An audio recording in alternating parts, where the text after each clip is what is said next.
Hi, this is Dr. V, and I'm going to be talking about writing about writing, the writing about writing approach and metaphors, and what it means for this class. And this particular lecture will address some of the ideas that were in the main reading for this week. That was an article linked off of the schedule, 10 Ways to Think About Writing, Metaphoric Musings for College Writing Students. Now I'm going to go ahead and move into presentation mode so that it opens up nice and big on the screen. One of the things that I will tell you, if you haven't been warned yet in another class, is that it's not a good idea just to rely on a lecture and not do the reading. I'm not going to summarize the entire reading. I'm going to expect you to know what's in the reading. And because of that, when you're doing your journal and you have the part where you can select quotes from readings or passages, you can't use the ones I use in the lecture. So I want you to go and find some things in the actual article that I don't cover here.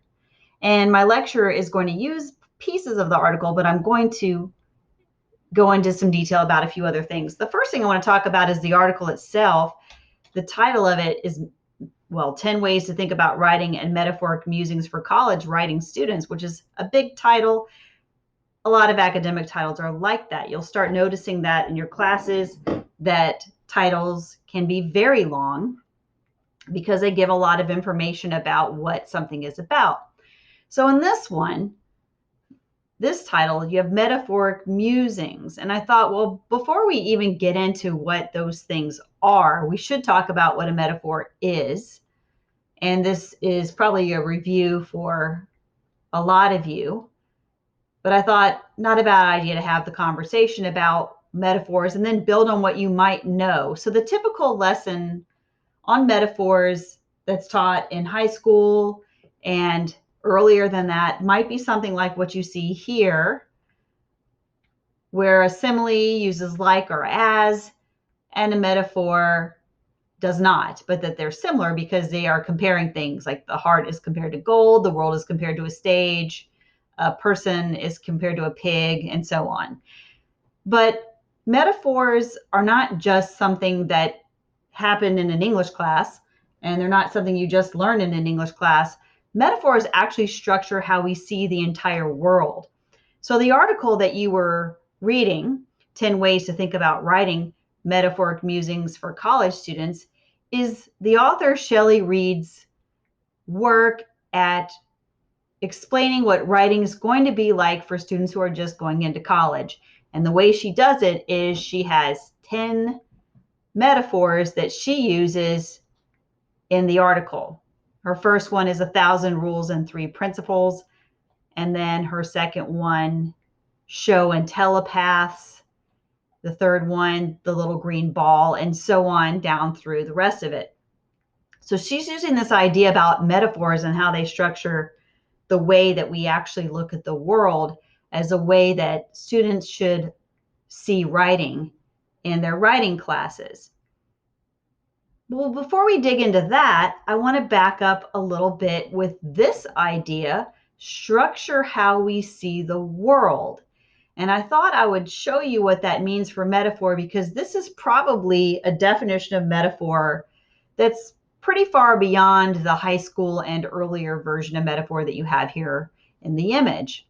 So one way that we use metaphors to structure the way we see the world is by the idea that arguments are war. And the way we talk about arguments and write about them in the English language sets up arguing with other people as though those arguments are actually wars. And we hear about this everywhere. So the terms that are in italics here show things like defending, indefensible, attacking, targets, demolishing, winning. The idea of winning and losing comes from war. Shoot, strategies, wipe you out, shoot you down. I shot down his argument, he shot me down, or whatever. These are from war. So the idea in the English language, when we talk about arguments, it's also that we have this idea or framework of war going on. So it's a metaphor that we use to structure the way we talk about and even think about arguments, and write about them too, of course. Maybe when I was exploring this idea just now, it popped into your head, or maybe not, but think about this for a second. Sports are seen as wars too, in the way we talk about sports in the English language. And we might use some of the same types of terminology that you have here. You could think about filling in the blank even with some of these to talk about sports, like one team demolished another, one team wins, one team loses, and so many more. In fact, a great thing to prove this is to watch something like Sports Center on ESPN, or really just listen to commentators if you're watching a game, and listen to the way these types of words that come from war are used to talk about a sports game. Here's another way that we structure our world through metaphors. We use this one all the time. We talk about time as though time is money. So we use words like wasting to talk about time, borrowing time, the way you would borrow money, and that you should use your time, or be careful if you don't use your time profitably. So the idea of having a profit from time, maybe investing in time or running out of time. We could say all the same things about time that we say about money here. That you give time to other people the way you would give them money, that if you lose time, it costs you. I mean, I know I say that all the time. Oh, it cost me an hour, or it cost me 5 minutes, or whatever it is. Costing. So time is money in the way we talk about it in the English language. Now, here's a really interesting one. And I put a whole bunch of them on the screen as examples, and I'll stop here for a few minutes. One of the biggest ways we use metaphors in the English language is orientational metaphors. And I want you to think of orientational in the sense of a compass, like you get your orientation, like what direction you're going in. So think of direction. And in our language, we think of happy as up and sad is down. So for example, you might say, I'm feeling up. That boosted, that's up, right? My spirits rose. You're in high spirits. You give me a lift. Those are like happy is up. Sad is down. I'm feeling down. I'm depressed. Depressed is like, you might have a depression in the road or a dip or whatever. That's lower. He's really low these days. I fell into a depression. My spirits sank. So those things, happy is up, sad is down. In the English language, we think of consciousness as up, conscious is up, and unconscious is down. Wake up. He rises early in the morning. He fell down, asleep. He dropped off to sleep. He's under hypnosis. He sank into a coma. So you can see how we think of these very states of being as either being up or down. Those are metaphors because they're not actually those things. That's how we use our language to describe those things. Health and life are up. Sickness and death are down. So you might say somebody's at the peak of their health. He's in top shape. Or you might say his health is declining, or he dropped dead. If you have control or force, it's up, but if you're subject to control, force is down. So for example, you might say something like, he's in a superior position. His power is on the decline.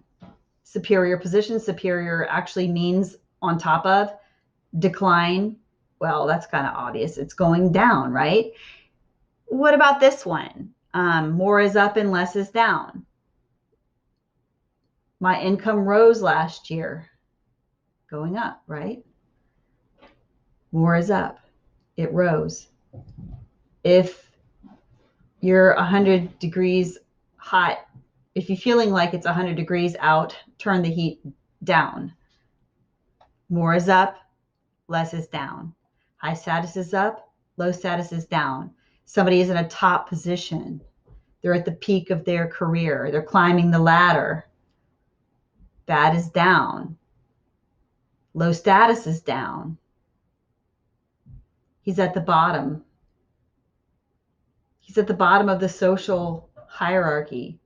She fell into a low state. Good is up, bad is down. Things are looking up, things are looking down. Things are at an all-time high or things are at an all-time low. So I'm not expecting you when I'm saying these things for you to memorize all of these. After all, in this class, you pretty much have access to all the lecture materials at any time. What I want to do is get you thinking in terms of applying these things. Like, how do we get from these ideas I'm talking about here, like what metaphors are and how they control the way we see the world, and get that connected to the reading. So this reading that you had by E. Shelley Reid, that's looking at writing for college students and looking at a bunch of different metaphors that she sections out across that whole reading, gives you a way of realizing that even the way we talk about writing or write about writing is still filled with a lot of metaphors. And we use these same metaphors for grades, that we might say, I got a low grade, I got a high grade. I'm feeling low when I'm writing. I'm feeling, pretty high right now because I got a good grade, or whatever it is. What these things do, these metaphors, is they give us a way of looking at the world again. And they also give us some ways to think about how we see ourselves as writers. And a lot of the time that's not a positive thing. So I feel like in Reid's article, she's trying to make us feel better about writing. So her first metaphor has to do with 1,000 rules becoming 3 principles. And here she gives us basically 3 little rules at the top. Write what you know about, what you're passionate about, or what you can find a way to be curious about or interested in. Show, don't just tell. Adapt to the audience and purpose you're writing for. And she frames this with the idea that writing is hard. Writing is difficult. Writing is something that a lot of people have trouble with. So she gives us these rules, and she has us thinking about what they might mean to us if you read your whole way through the article. And for me, as your instructor, I see this as relating to your first paper. I just had this nice image over here to show you what I think it would be a very nice space to write in. Your first paper actually follows some of these principles too. Write what you know about, write what you're passionate about, write what you can find a way to be curious about or interested in.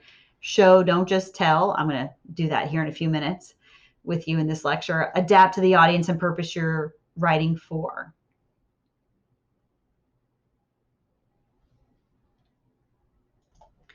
So your first paper will be a paper about something that you believe strongly in. One of the things that is on Reid's list is this idea of show, not tell. And I thought I would show you with this little screenshot of something from an elementary school, which I thought was kind of a cute way of showing you the idea. It's a very straightforward, I think. Show, don't tell. So if you did a tell in your writing, it would say something like, Brian was angry, he started to yell. But if you show it, it's something like this. Brian pursed his lips and clenched his fists into tight balls. Try as he might, he could not contain himself. Within seconds, he erupted like a volcano. Now, before you think there's no way you can write like that, you can. It does take some work.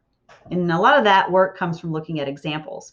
So what I want you to do is actually go with this example on your screen right now. Just pause your lecture video for a minute and read each of these, where on the right-hand side, you have somebody just telling something, and on the left-hand side, you had somebody showing something. If I taught this in my class, I'd actually reverse these, where I'd have the tell on the left-hand side and the show on the right, because I'd want my students to see how you can go from telling something to showing it, like making it visual for your readers. This is going to have a lot to do with what we do in the first paper that's coming up in this class. All right, I'm going to kind of do some of these basically off the top of my head for you to examine, illustrate the idea of show, not tell. Okay, it was nice outside. So if I said it's nice outside, that could mean a lot of things. Like to me, it's nice outside. Well, what if I am on a ski trip? I want it to be snowy. I don't want it to be 80 degrees and have all the snow gone. So it's nice outside means that it might be 40 degrees and snowed a foot the night before. It's nice outside might be that it's 85 degrees and I'm sitting on the beach and that there's a cool breeze down by the water. It was nice outside might mean that it's 70 degrees and cloudy for the first time in months. The next example, I loved him, or it could be her, or it could be them, whatever you want to fill in there, but I'll do it with I loved her. Well, that's a tell. It doesn't really give us much of a visual, but what if you filled it in with details about the person? I loved her curly brown shoulder length hair and the way her smile was lopsided. I loved her hands, even though her nails were bitten off and she didn't seem to care too much about girly things like going and getting a manicure. The next one, it made me angry. Well, there's a couple problems there, but the main one is off the bat, who knows what that could be? It made me angry. So you have to say what made you angry, and then you have to show it. So how would you show angry?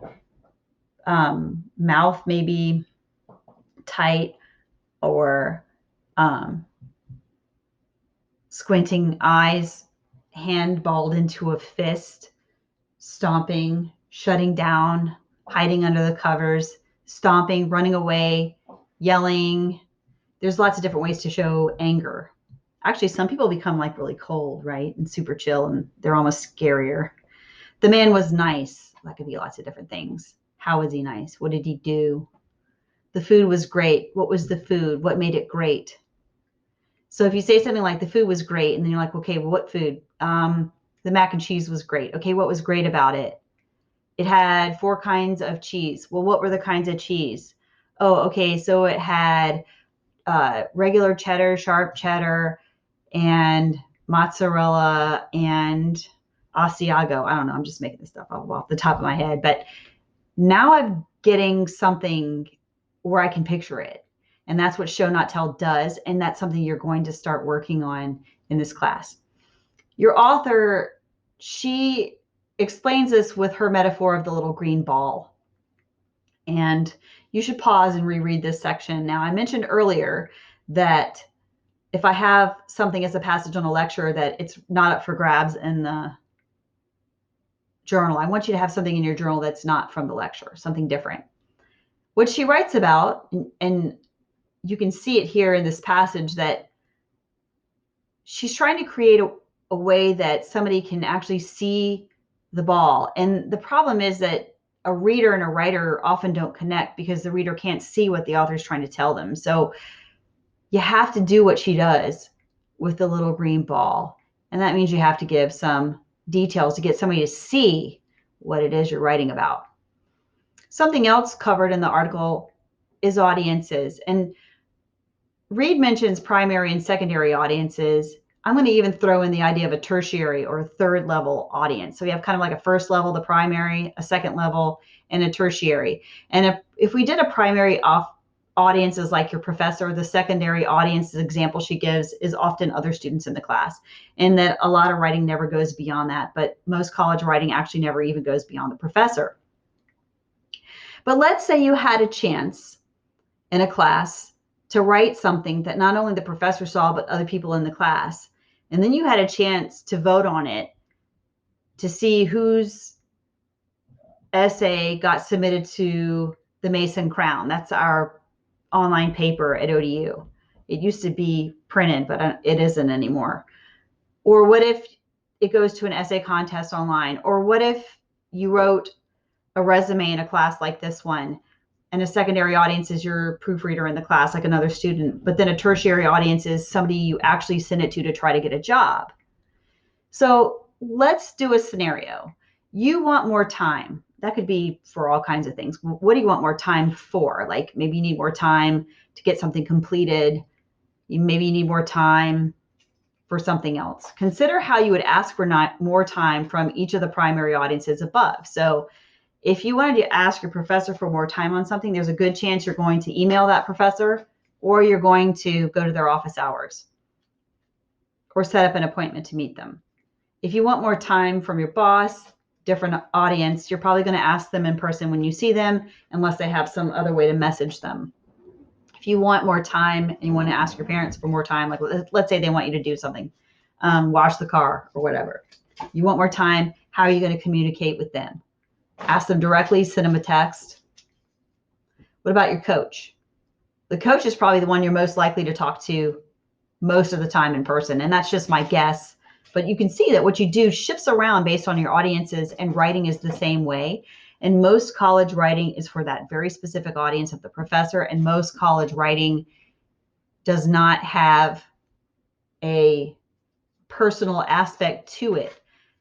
Now, that doesn't mean that this assignment we're working on isn't going to give you a lot of skills to use in all kinds of writing. It is. But your takeaway from this slide is that the way you write in my class isn't going to be how you write in another class. It may not be how you write in your major. And that's not your English teacher's fault, not Dr. V's fault, not the English teachers of the world's fault. It's because the way you write for different classes matches different purposes. And this is where it gets back to the idea of being rhetorical. That's from week 1. Audience, purpose, context, medium, all those things change.